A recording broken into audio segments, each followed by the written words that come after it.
Good morning बच्चों, मैं अभिषेक मिश्र, PGT chemistry. आज 9th क्लास के लिए चैप्टर स्ट्रक्चर ऑफ एटम लेकर आज का टॉपिक हमारा है isotopes, isobar, valency, formula of compounds. Isotope क्या होते हैं, आइसोबार क्या होते हैं, किसी भी कंपाउंड का हम फार्मूला कैसे लिखते हैं, और वैलेंसी क्या है, कैसे फाइंड होगा। हम बात करते हैं आइसोटोप। अगर ये एक एटम है, इसके जो नीचे लिखा जाता है उसे बोलते हैं एटॉमिक नंबर। जो हमने आपको एक लिंक भेजा था, hydrogen, helium, lithium, beryllium on the basis of atomic number, और यहां पर जो ए लिखा होता है उसका मतलब होता है एटॉमिक मास। इसे हम मास नंबर भी कहते हैं, मास नंबर। अब अगर किसी स्पीशीज में एटॉमिक नंबर सेम और मास नंबर डिफरेंट है, जेड सेम ए डिफरेंट, ऐसी स्पीशीज को हम आइसोटोप कहते हैं। हाइड्रोजन के 3 आइसोटोप हैं, एटॉमिक नंबर सेम है, देख लीजिए। इसका नाम प्रोटियम है, इसका नाम ड्यूटीरियम है, कैपिटल डी से रिप्रेजेंट करते हैं इसे, और इसका नाम ट्राइटियम है, इसे कैपिटल टी से रिप्रेजेंट करते हैं। इसे हम नॉर्मली एच से ही रिप्रेजेंट करते हैं, समझ लो, प्रोटियम, ड्यूटीरियम, ट्राइटियम। इसी तरह कार्बन के भी कई सारे आइसोटोप हैं, carbon 6, 12, 6, 13, 6, 14, atomic number same, mass number different, इन्हें हम बोलते हैं आइसोटोप।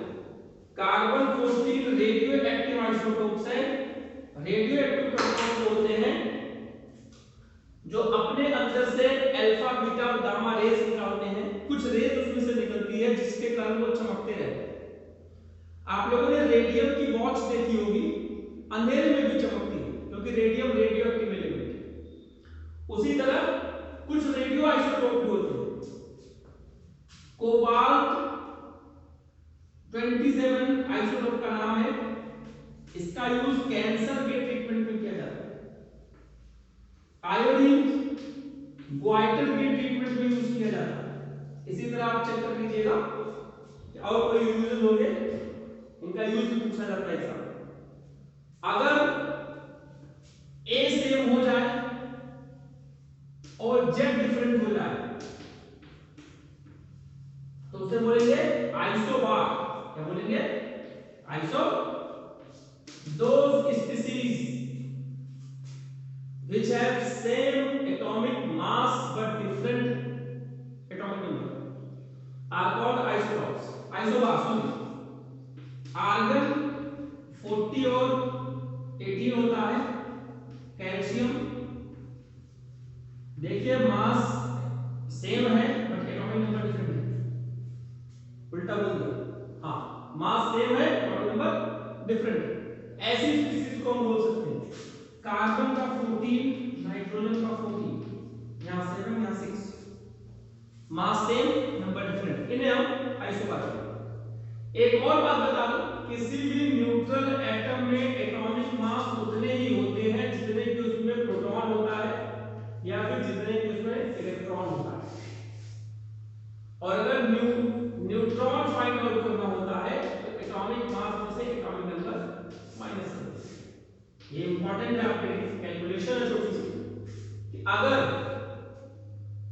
मान लीजिए लिथियम है, यहां 7 है, यहां 3 है, ए क्या होगा? 7 ऊपर वाला, z क्या होगा? 3 नीचे लिखा हुआ है। z is equal to e और e is equal to p।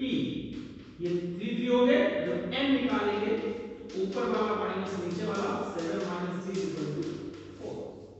Simply आप लोग देख लीजिएगा, आसान है।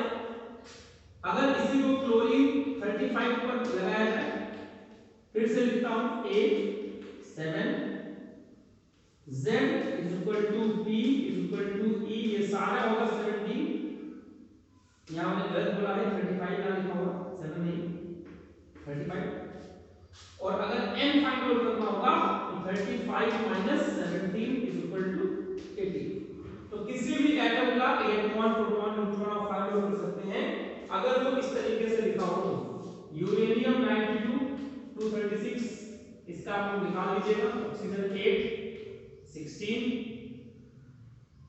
बहुत सारे एलिमेंट हैं, आप दो चार की प्रैक्टिस कर लीजिएगा, एग्जाम में आ जाएगा कितने इलेक्ट्रॉन कितने हैं, प्रोटॉन कितने हैं, न्यूट्रॉन कितने हैं, आप उसे फाइंड आउट करके निकाल सकते हैं। तो ये हो गया आपका आइसोटोप और आइसोटॉप। अब बात करते हैं वैलेंसी की। हमने आपको लास्ट क्लास में एटॉमिक नंबर याद करने का होमवर्क दिया था और कहा था कि उनका इलेक्ट्रॉनिक कॉन्फ़िगरेशन आप लिखेंगे। इलेक्ट्रॉनिक कॉन्फ़िगरेशन लिखने के बाद हमें क्लियर हो जाता है कि कोई स्पीशीज या एटम इलेक्ट्रॉन लूज करेगा या गेन करेगा। अगर वो लूज करता है तो उसके ऊपर नेगेटिव पॉजिटिव चार्ज आता है, कैटायन बनता है, और अगर वो गेन करता है तो उसके ऊपर नेगेटिव चार्ज आता है, एनायन बनता है। अब हम कुछ फार्मूलों की बात कर रहे हैं। वैलेंसीज की 1 है, अगर जो लूज करने वाला होगा उसकी वैलेंसी है प्लस, यानी एक इलेक्ट्रॉन उसने लूज किया और इसने एक इलेक्ट्रॉन गेन किया। जो गेन करेगा माइनस, लूज करेगा प्लस। ये कैटायन वाली स्पीशीज है, एनायन वाली स्पीशीज। अब एटॉमिक नंबर 1 to 20 में आप चेक करेंगे तो आपको पता चलेगा कि हाइड्रोजन एक इलेक्ट्रॉन लूज करता है, लिथियम एक इलेक्ट्रॉन लूज करता है, लिथियम का कॉन्फ़िगरेशन 2 और 1 है, 1 इलेक्ट्रॉन लूज कर देगा। ये सोडियम का 281 है, फिर पोटेशियम का 281 है। इतना आप जानते हैं 1 to 20 में, याद करने की जरूरत नहीं पड़ेगी। इलेक्ट्रॉनिक कॉन्फ़िगरेशन देख के आप फाइंड आउट कर सकते हैं। अब सिल्वर एक ऐसा एटम है जिसका एटॉमिक नंबर 20 के अंदर नहीं है, लेकिन वो +1 शो करता है। इसके अलावा +1 शो करने वाले आपके सिलेबस में नहीं है, टाइम में नहीं है, ध्यान रखिए। और एक कॉम्प्लेक्स आयन है अमोनियम, इसे बोलते हैं अमोनियम।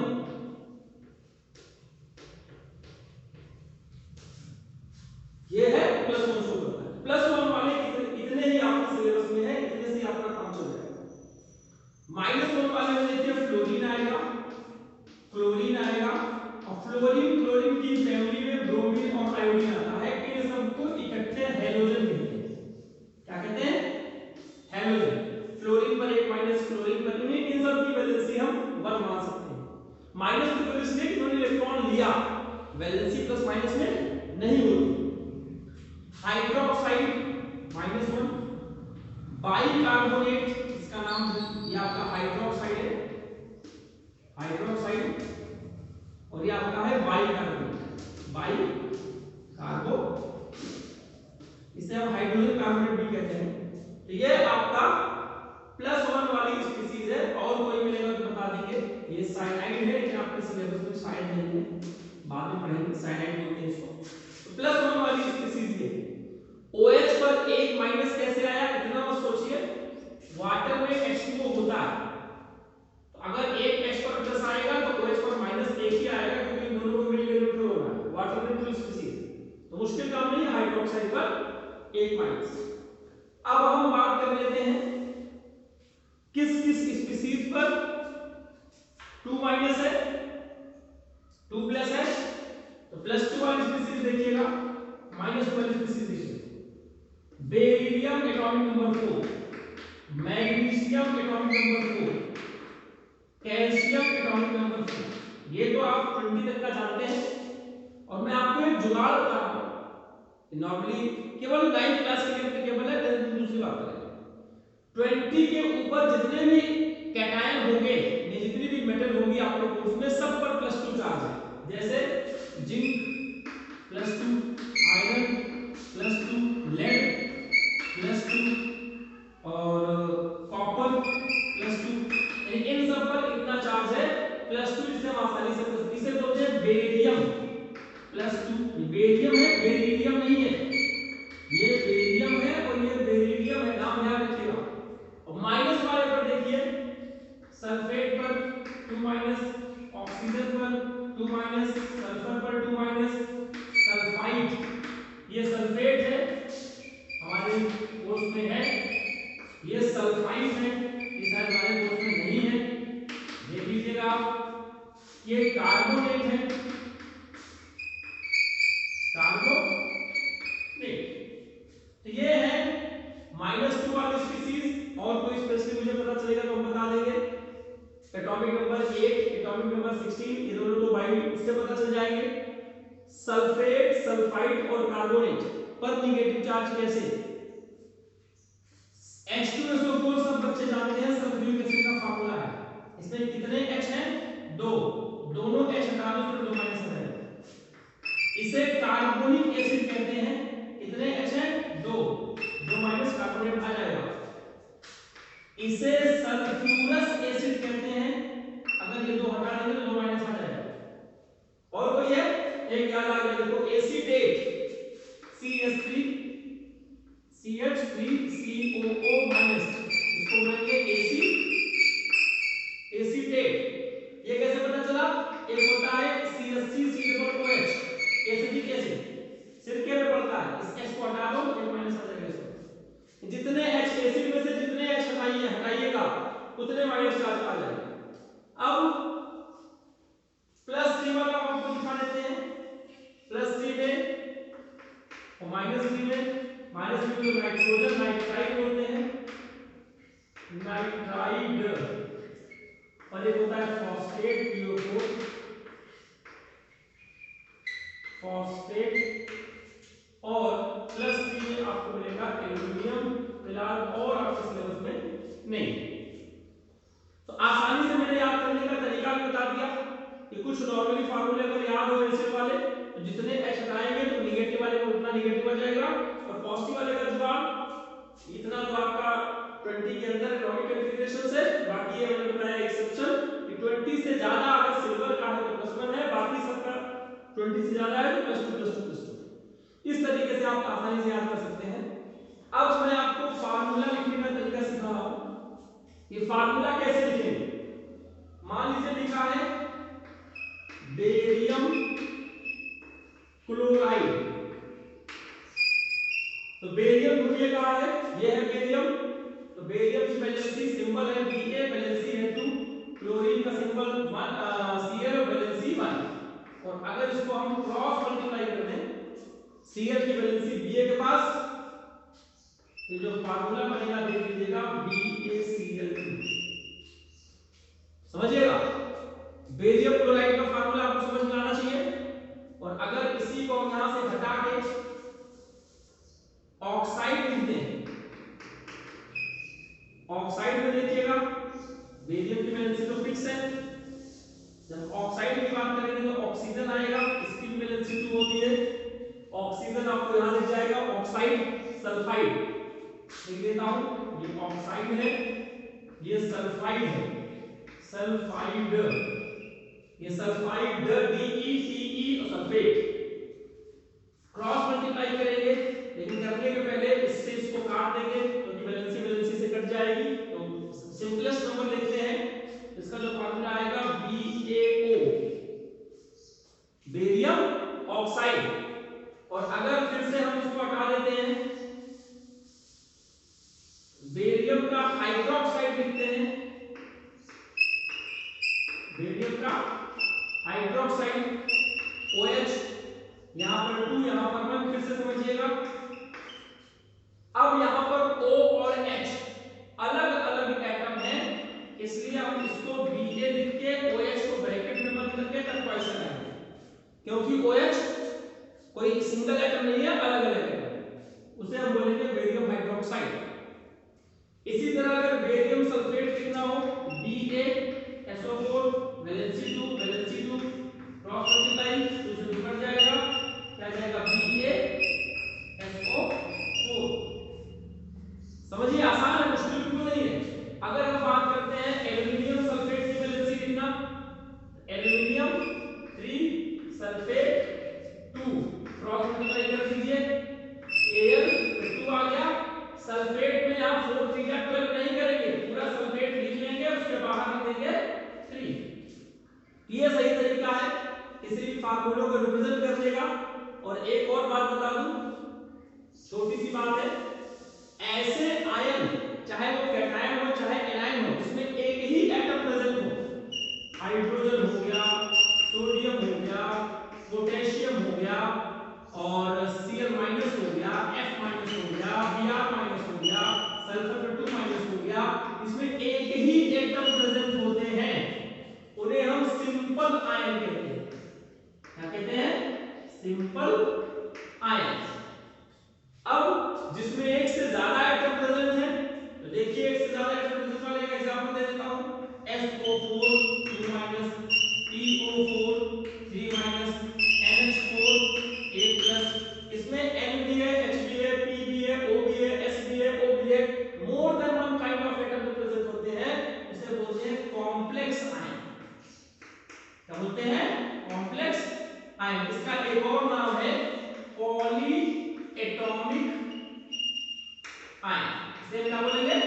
Poly atomic ion. अब आपसे रिक्वेस्ट रहेगा कि आप कुछ फार्मूलेस की प्रैक्टिस कीजिए, वैलेंसी को याद कीजिए, फार्मूला लिखने के लिए जरूर आएगा, वैलेंसी भी आपको करने के लिए कि किसकी वैलेंसी, वैलेंसी जब तक नहीं पता होगी आप फार्मूला आसानी से नहीं लिख पाएंगे। कुछ चीजों के जनरल फार्मूले, वाटर आप जानते हैं, अमोनिया आप जानते हैं, carbon dioxide, carbon monoxide, sulphur dioxide, sulphur trioxide, H2SO4, HNO3 nitric acid. देखिए इसका H हटाइएगा तो नाइट्रिक में कितना माइनस आएगा? 1-, यानी हम यहाँ नाइट्रेट भी लिख सकते हैं 1-। ठीक है, फिर क्या H2CO3,